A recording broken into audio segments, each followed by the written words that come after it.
वयानं तुमच्यापेक्षा लहान आहोत, तरीही तुम्हाला सल्ला देतोय, तुमचा कुटुंब कबिला वाचवा, तुमचं वतन वाचवा. जयद्यांचं यमन इतकं हलकं वाटलं का राज? शहाजी महाराज साहेबांना दिलेलं वचना पुढं कशाची मातब्बरी राज?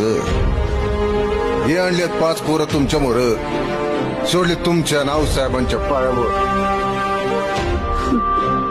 आणि वतन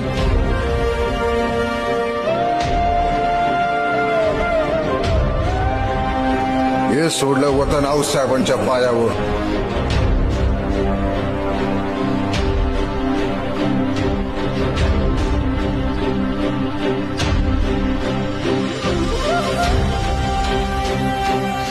स्वराज्यासाठी लढता लढता खसतो तेव्हा रणांगणातली हाडं सावरताना ज्या हाडातनं शिवाजी शिवाजी स्वराज्य स्वराज्य आवाज येईल, जे त्यांची समजा